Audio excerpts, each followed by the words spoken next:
A gente tem falado muito a respeito de contas, né?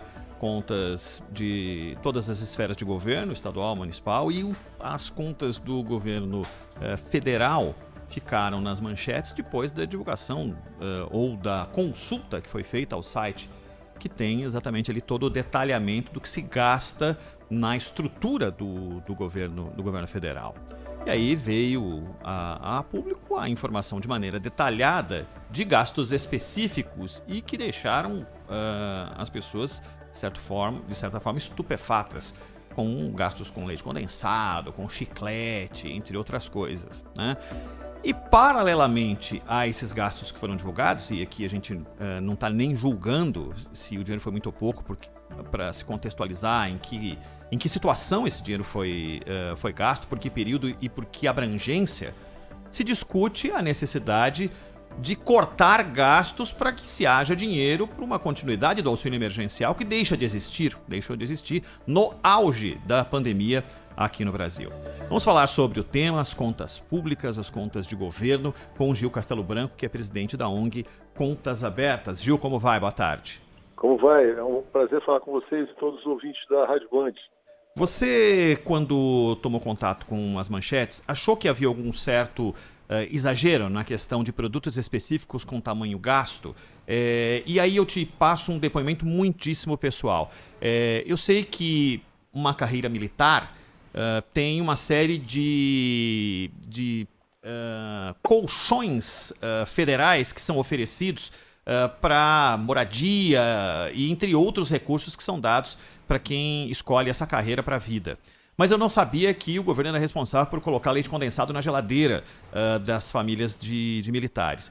Eu queria que você fizesse um paralelo disso, daquilo que foi notícia e se causa surpresa para mais pessoas ou só causou para mim essa surpresa de o governo pagar essa conta também.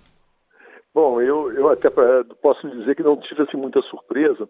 Eu tenho um empenho, né, do Comando Geral do Exército de 1995, em que esse empenho claramente, aliás, é curioso porque foi até na mesma nota de empenho, né? Ele comprava cachaça, comprava uísque, comprava suco de tomate, comprava leite condensado, isso em 1995, né? Tem um empenho de 97 de uma compra enorme da aeronáutica de chiclete. Então, me parece que é assim, um padrão, né, cultural ali da administração e até muito dos militares, porque, por exemplo, no caso do leite moça, é quase tudo comprado para os militares, né? E essa compra, é preciso que se diga, né, ela atende o que foi divulgado, é toda a compra do poder executivo, quer dizer, não está aí judiciário nem legislativo, é só executivo. Agora, o executivo em todo o país. Nós estamos falando, então, lá dos 370 mil militares, né, para quem é fornecida alimentação dentro lá das cantinas e das Forças Armadas.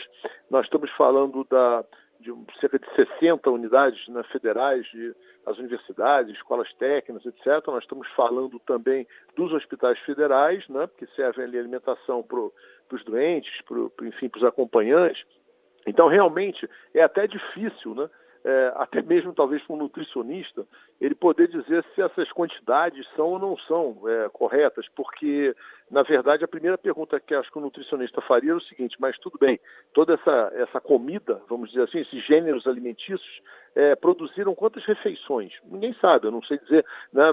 Sabe-se lá que o Exército tem 370 mil pessoas, mas quantas pessoas almoçaram nos restaurantes, né, das universidades, e quantas pessoas nos hospitais e ainda nos restaurantes aqui dos ministérios mesmo, né? Também todo aqui também tem sempre um restaurante, ainda que o gasto pesado seja justamente defesa, educação e saúde, né? São as três áreas que mais consumiram essas despesas com alimentação.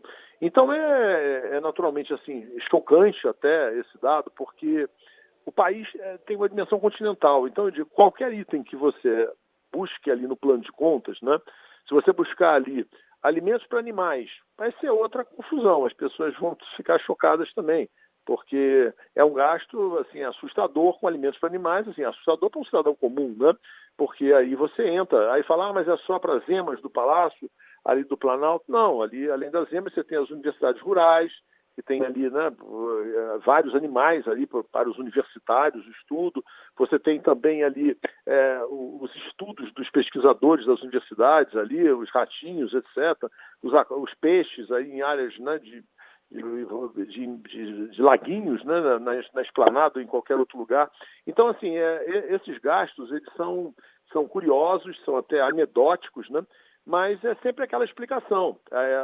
As explicações são as mais, né, interessantes até, né? O leite moça é utilizado para fazer bolos, e isso faz parte lá do cardápio dos militares, né? Foi uma explicação que foi dada. O chiclete é alguma coisa que no final da refeição é ali oferecido ali um chiclete para a pessoa mudar ali acho que o paladar, enfim. Então, assim, eles têm justificativas para esses usos, né? E esses usos, eles não são muito diferentes, assim, sabe? Não variam muito ao longo do ano, não. Me parece que já é uma cultura mesmo. Nem variam muito os itens e nem varia muito as quantidades. Então, não é, assim, alguma coisa que aconteceu também só agora. Preciso ser dito isso, né?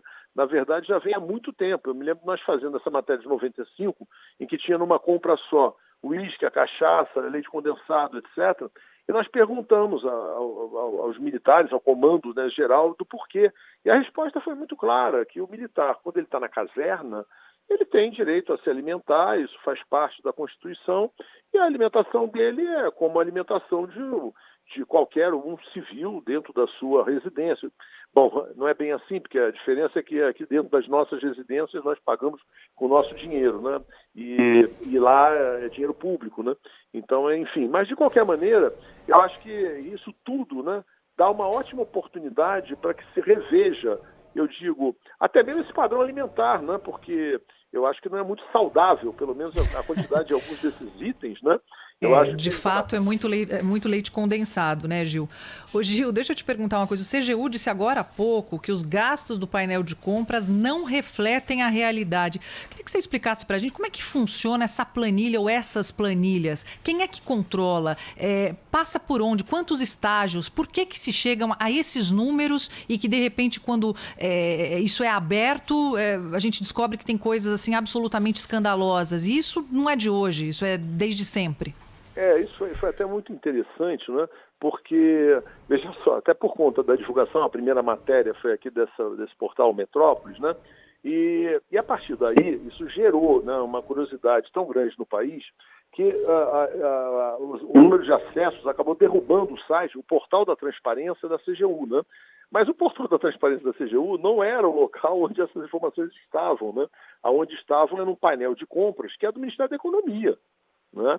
Então aí o painel de compras do Ministério da Economia ficou no ar, mas com uma lentidão incrível e as pessoas muitas vezes não conseguiam consulta, porque logo que se entra nesse painel de compras, na primeira tela, lá no canto direito, já tem ali a execução financeira e abre a possibilidade de se colocar filtros, né?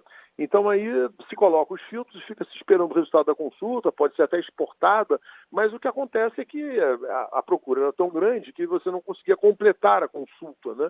Então tanto os dois portais, portanto, não suportaram, né, a quantidade de demandas. Agora, chama atenção realmente essa explicação, né, que a CGU vem dando, né, de que há erros no portal, né? Porque, veja só, né, ali o que o portal de compras pretende, ou pelo menos é o que todos nós desejamos que ele contenha, né? São todas as compras efetuadas, assim como foi divulgado, pelos gêneros, inclusive, né, nesse caso da alimentação, mas com todos os outros detalhes das outras compras, né, e informando a quantidade, informando os valores adquiridos, né, e isso, então, não vejo motivo para que isso possa estar errado, né? Não vejo motivo. Se ele se dispõe a colocar no ar um painel de compras, né, em que detalhe essas informações, então eu não vejo motivo. Quer dizer, o que eu acho que pode estar acontecendo são essas diferenças de você alguém ter colocado ali o valor global do contrato, não é, que não necessariamente significa eventualmente o que foi pago, não é, porque o contrato prevê uma determinada quantidade de fornecimento e eventualmente não foi usada toda essa quantidade, então, portanto, o pago pode ser diferente. As diferenças, às vezes, entre aquele conceito de empenhado e pago, né, também são conceitos esses. Ou se você está consultando um ano específico, ou se está também pegando restos a pagar do ano anterior. Quer dizer, o problema é esse. Inclusive, até uma curiosidade, né? Nós tivemos 3 portais que fizeram essa consulta, né? O Metrópolis, o Poder 360 e o UOL. E se alguém for ler as matérias, os números são completamente diferentes. E mais, né? Todas as consultas foram feitas no mesmo portal, com recortes diferentes, né? E inclusive gerando tendências também diferentes. Por exemplo, o Metrópolis disse que o gasto aumentou, o UOL com outro recorte, o Poder 360 com outro recorte disse que o gasto diminuiu. Inclusive, olha as diferenças. O Metrópolis disse que o gasto aumentou cerca de 20%, o recorte do Poder 360 diz que os gastos diminuíram 57%. Então, acho que só essas informações mostram o quanto até é difícil, é complexo, né? Até imagina, se repórteres, jornalistas de dados geram números completamente diferentes, imagina um cidadão comum tentando encontrar esses dados. Gil Castelo Branco, boa tarde. Há uma pergunta aqui de um ouvinte, Mosquim João, que me parece a pergunta fundamental, né? Porque, claro, nós temos os números gerais, são números altíssimos, 1 bilhão e 800 milhões, etc. E cada item ali chama muita atenção, mais de 20 milhões em iogurte natural, o leite condensado, que acabou sendo a estrela da notícia, essa história toda. Agora, a pergunta que ele faz é muito interessante. Eu não sei se você tem essa resposta. O preço por unidade é preço de mercado ou até menor, porque é uma compra muito grande? É um preço aceitável, o preço por unidade do iogurte, do leite condensado, do vinho, da pizza? Olha, deveria ser, na minha opinião, inclusive menor, não é verdade? Porque até mesmo a compra em grandes quantidades deveria fazer o preço baixar. Agora, o que, inclusive, eu acho que virá à tona muito aqui rapidamente, né, no desenrolar dessa matéria, é o seguinte: aqui em Brasília, nós temos uma característica muito peculiar nesses fornecedores, né? Há uma quantidade enorme de empresas que se caracterizam pela seguinte função, digamos assim. Ela tem uma sala e tem um telefone. É só isso. Ela acompanha, né, nas minúcias as licitações que surgem no governo federal e elas, então, oferecem valores para qualquer tipo de preço. Com o telefone, elas ligam para os fornecedores e muitos fornecedores, inclusive, preferem que tenha um intermediário nisso, até do que lidar com o governo. Não quero lidar com o governo, não, o governo é muito complicado. Então, aí você tem uma série de empresas, né? Hoje, por exemplo, o Jornal de Brasília mostra já um desses casos, acredito que virão à tona muitos outros, né? De empresas que, quando se vai ver a localização ou que elas têm, não tem absolutamente nada, né? Eu me lembro de empresas de tecnologia, teve uma matéria do Globo que nós ajudamos a produzir, nós vimos que aqui na Esplanada, num raio, né, de 15 quilômetros, né, nós tínhamos 1.180 empresas que produziam serviços de informática para o governo. A gente até apelidou de Vale do Silício Candango. Então, assim, eu acho que essa área de compras do governo federal, ela acaba sendo, podendo ser muito aprimorada, né? Porque não é possível que o governo, talvez seja, o governo federal, o maior comprador do país, que tenha muitas vezes que comprar por valores até mais altos do que seriam os preços do mercado. Agora, as justificativas de quem vende é o seguinte: não, eu tenho que botar um pouco mais mesmo, porque o governo demora a me pagar, e aí eu tenho que botar, porque eu também tenho que entregar o produto, é diferente do cidadão que vai lá comprar, e eu tenho que entregar em determinados lugares, e aí com isso eu contrato transporte. Então, assim, existe justificativa para tudo, né? Mas até que ponto a grande quantidade não tinha que diminuir essa questão? Então, às vezes, os valores são abaixo, mas eu digo, frequentemente, estão ali mais ou menos em torno do mercado ou acima. Ô, Gil Castelo Branco, você frisou, né, o problema está aí registrado, pelo menos desde 95, quando ainda era o Fernando Henrique Cardoso, ainda o primeiro mandato do Fernando Henrique Cardoso, primeiro ano do primeiro mandato. E, obviamente, se formos lá atrás, encontraremos situações parecidas, né? O Estado gasta muito. E isso a gente está falando do executivo. Sim. Quando você vai para... O que se gasta com água mineral no Congresso é uma coisa impressionante. né? O que se gasta... Os lanches dos ministros. Há pouco tempo veio a lagosta do Supremo. Exato, a lagosta, o vinho premiado, o uísque de não sei quantos anos, quer dizer... Charutos do Itamaraty. Charutos. Agora, há coisas, por exemplo, alimentação para o Exército, alimentação para universidades federais, institutos federais, presídios federais, é bom lembrar que eles entram na conta. Sim, você lembrou bem. Polícia Federal, quer dizer, lógico, esses gastos devem mesmo ser bancados com dinheiro público. Agora, quando você cita a lagosta do Supremo, charuto, os caras tinham de pagar com o dinheiro do próprio bolso, né? O Estado é muito grande, sempre o gasto vai ser muito grande. Agora, há muita coisa, inclusive nos penduricalhos e tal, que eles deveriam pagar com dinheiro próprio, né? Você tem toda a razão. O Estado gasta muito e gasta mal, não é? O Estado é paquidérmico, corporativo, ineficiente, caro, né? Então, eu também concordo inteiramente, né, que determinadas despesas, né, elas deveriam ser bancadas pelo cidadão, né? Nós vimos temos casos antigos também, né? Quem não se lembra do caso do cartão corporativo, do ministro da época, né, comprando ali qual foi o compra que tapioca famosa? Tapioca, né? Com cartão corporativo. Quer dizer, o sujeito está aqui em Brasília, vai se alimentar ali num barzinho, qualquer coisa assim, e pede uma tapioca e paga com cartão corporativo.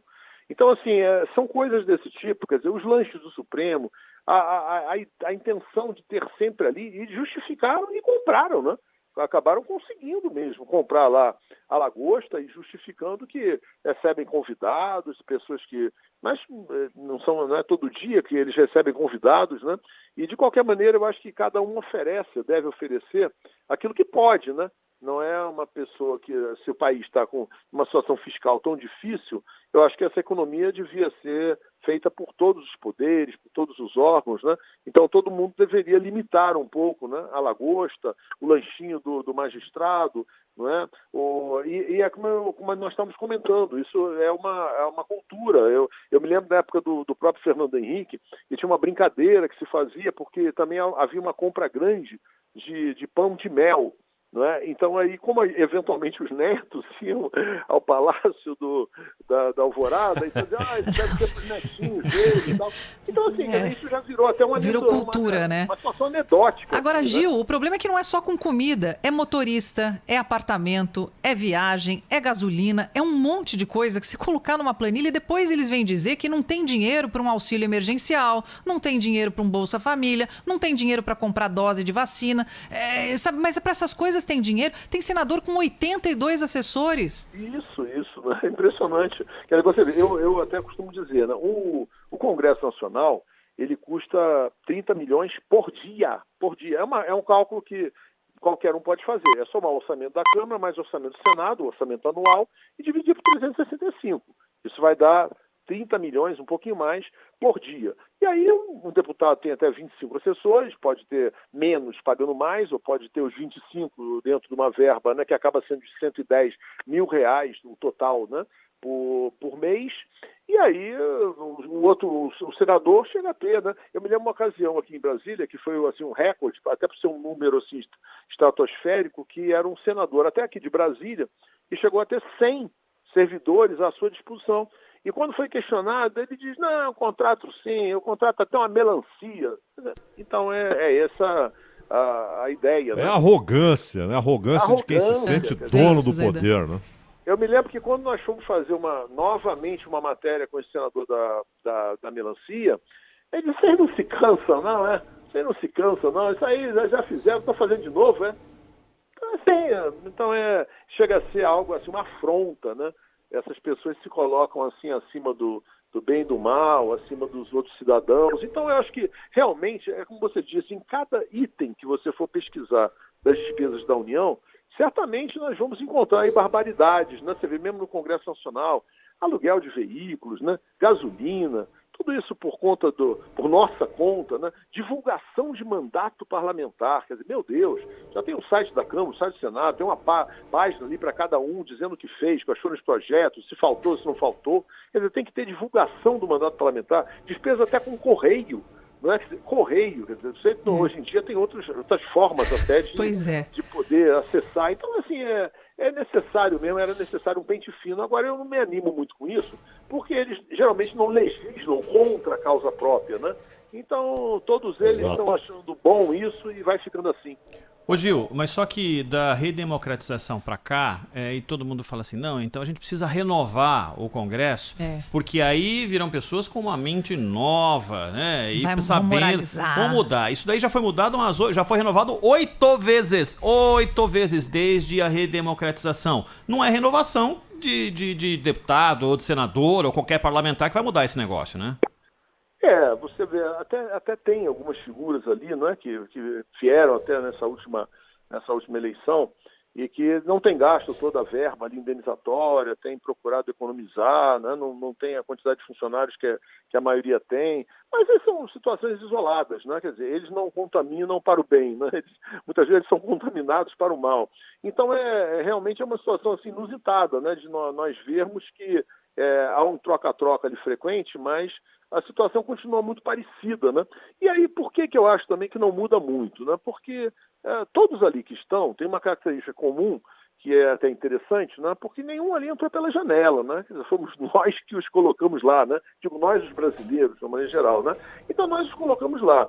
E aí, quando nós, nessa última leva, né, nós tivemos ali mais de 100 parlamentares que estavam respondendo por corrupção, lavagem de dinheiro, assédio sexual, isso 100 e tantos parlamentares, né, entre os deputados.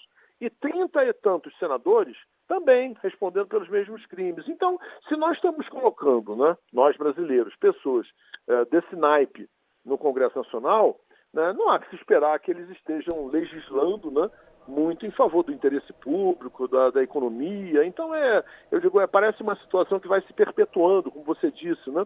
E a gente vai perdendo um pouco até a esperança, né, de que isso a curto prazo possa mudar. Eu acho que cabe um pouco a todos nós, né? Porque você vê, o brasileiro muitas vezes vota e ali, às vezes, dias depois, semanas depois, não se lembra nem o nome de quem ele votou. Ele votou porque na hora H alguém entregou a ele um negócio, um santinho e tal. Então, eu digo, é preciso ter essa consciência, né, de que nós, né, que estamos elegendo os nossos representantes, né? Se aqueles que deveriam nos representar não estão agindo como nós gostaríamos, nós vamos ter o direito de botá-los para fora na próxima eleição. O poder, os patrões somos nós, né? Eu acho que essa consciência tem que haver. Os patrões somos nós, o dinheiro é nosso, né? Não é deles, não nasceu na Câmara, no Senado, ou na Esplanada, ou no qualquer órgão militar, né?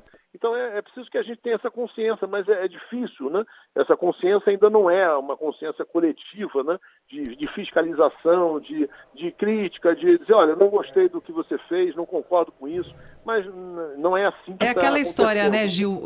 A pessoa que economiza, não come lagosta para economizar na própria mesa, está pagando a lagosta alheia. Então, sabe, não tem como justificar isso. É bem complicado mesmo e as pessoas têm que ficar de olho.